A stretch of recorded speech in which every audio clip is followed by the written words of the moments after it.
আজকের গল্প বোধহয় লোকটা ভূত। তখন আমি রেলে কাজ করি। দক্ষিণ পূর্ব রেলের নাম তখন ছিল বেঙ্গল নাগপুর রেলওয়ে, সংক্ষেপে যাকে বলা হতো বিএনআর।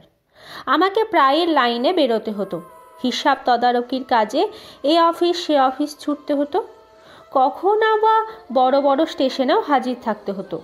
রাত নেই দিন নেই, খবর এলেই হলো হুট করে বেরিয়ে পড়ো। ট্রেন যদি সে সময় না থাকে মালগাড়ির শেষ গার্ডের কামরায় চেপে চলো, সে অধিকার আমাদের ছিল। ব্রাঞ্চ লাইনে প্যাসেঞ্জার গাড়ি কম, সেখানে লাইনের যে কোনো চলন্ত গাড়িতে, সে শুধু খালি ইঞ্জিন হোক বা মালগাড়ি কিংবা ব্যালাস্ট ট্রেন হোক, আমাদের তাতে ওঠার অনুমতিপত্র সঙ্গে থাকতো। এই রকম কর্মজীবনের কিছু বৈচিত্র্য আছে। বিবিধ ধরনের বিস্ময়কর ঘটনা চাকরির একঘেয়েমিতে ভারী মিষ্টি একটা প্রলেপ বুলিয়ে দিত। আমি এখানে তোমাদের কাছে আজ ছোট্ট একটা ঘটনার উল্লেখ করব। আমাকে যেতে হবে বিলাসপুরে। যাচ্ছে চক্রধর থেকে বোম্বে মেলে। হাওড়া থেকে যে বোম্বে মেলে সন্ধ্যার দিকে ছাড়ে, সেটা চক্রধরপুরে যায়। ধরো রাত 12টার পর। মাঝে থামে শুধু খড়গপুর আর টাটানগরে। চক্রধরপুরে মিনিট 10 দাঁড়িয়ে ফের ছুট দেয়। দাঁড়ায় গিয়ে 100 কিলোমিটারের পর রাউরকেল্লা স্টেশনে। তারপর গোটা 3 স্টেশন থেমে ভোরবেলা যায় বিলাসপুরে। যখনকার কথা বলছি তখন ছিল শীতকাল। জানুয়ারি মাসের গোড়ার দিকে ওইসব অঞ্চলে শীত পড়ে। মনে হচ্ছে সেই সালটা ছিল 1943। তখন দ্বিতীয় বিশ্বযুদ্ধের জন্য ভারতের সর্বত্র সৈন্য চলাচলের শেষ হয়নি। লাইনে লাইনে প্যাসেঞ্জার গাড়ি কমিয়ে শুধু মিলিটারি স্পেশাল চালানো হচ্ছে। হাওড়া থেকে নাগপুর পর্যন্ত যেতে তখন মাত্র 2টো গাড়ি, বোম্বে মেল আর নাগপুর প্যাসেঞ্জার। মেলেও যেমন ভিড়, কারণ মেলের অর্ধেকটা মিলিটারির বড়বাবুদের জন্য রিজার্ভ থাকতো। আর প্যাসেঞ্জার ট্রেনেও তেমনি ঠাসাঠাসি, তিল ধারণের জায়গা থাকতো না। সে একটা সময় গেছে বটে। ওই রকম দুর্যোগের মধ্যেও অত ভিড় ঠেলেও পাড়ি জমাতে হতো। কথাই বলে না, চাকরি জিনিসটা খুব সুখের নয়। মর্মে মর্মে তা অনুভব করতাম। তবে আমাদের একটা সুবিধা ছিল, আমরা ট্রায়াল ভ্যানে করে যাতায়াত করতে পারতাম। অবশ্য এটা বেআইনি ব্যাপার, কিন্তু ভিড়ের বেলায় আইনের প্রতি আনুগত্য অতখানি ছিল না। কারখানা থেকে রেলের বগি তৈরি হলেই যে তাতে লোক চড়ে বসতে পারবে এমন কোনো কথা নেই। সেই বগিকে একটা একটা করে বড় বড় মেল বা প্যাসেঞ্জার ট্রেনের পেছনে জুড়ে দেয়, এক নাগাড়ে তারা কেমন চলে তা দেখার জন্য। চাকা থেকে আগুন লাগে কিনা তাও দেখতে হয়। ওই কামরার দরজা থাকে তালাবন্ধ, জানলাগুলো ভেতর থেকে আটকানো। ইলেকট্রিক বা অন্য কোনো রকম সংযোগ থাকে না মূল গাড়িটার সঙ্গে। শুধু গার্ডের কামরার শেষে একটা বা দুটো বগি জুড়ে দেয় 400-500 কিলোমিটার চলার জন্য।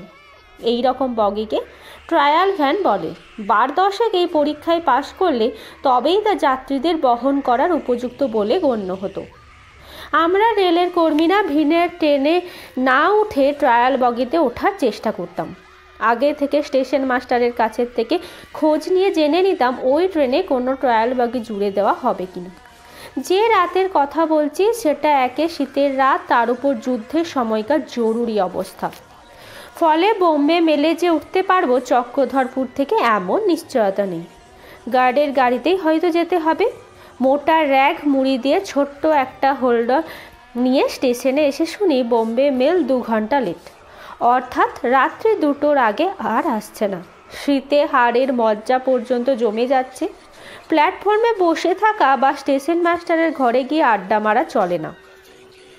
পাহাড়ে জায়গা চক্রধরপুর, ছোট্ট পাহাড়ে ঘেরা, তাই সাংঘাতিক ঠান্ডা। শীতের রাত যে কী রকম যন্ত্রণাদায়ক হতে পারে তার ধারণা আমার এই প্রথম।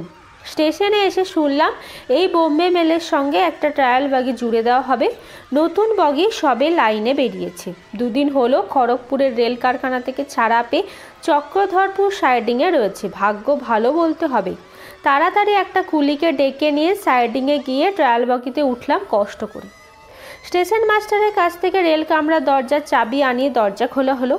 ছোট্ট একটা সিঁড়ির ব্যবস্থা করে বগিতে উঠে লম্বা একটা বেঞ্চে হোল্ডল খুলে বিছানা করে দিলাম। দরজা লক করে চাবিটা ফেরত দিলাম কুলির হাতে। শীতের মধ্যে চারিদিক বন্ধ সেই বগিতে মুড়ি দিয়ে শুয়ে পড়লাম।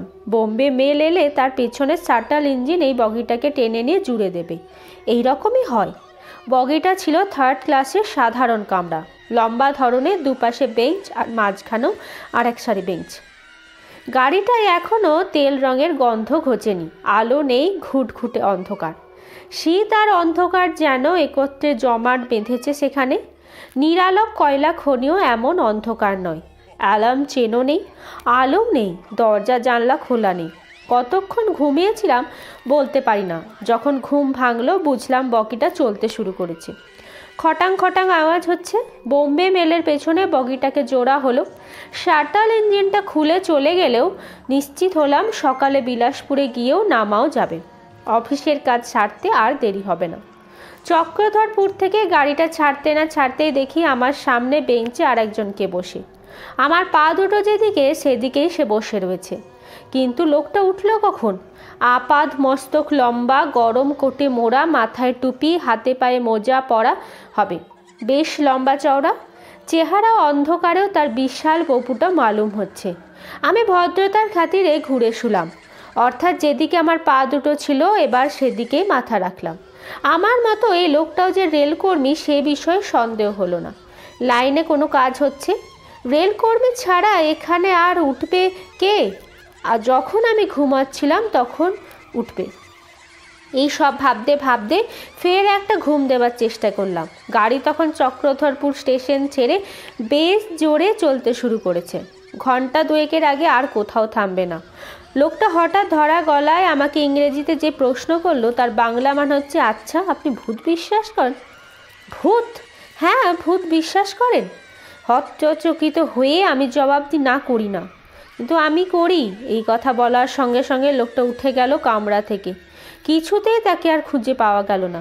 ট্রেন ছুটছে, 2 ঘন্টার আগে আর কোথাও দাঁড়াবে না। ট্রায়াল বগিতে আলোও নেই, অ্যালার্ম চেন নেই।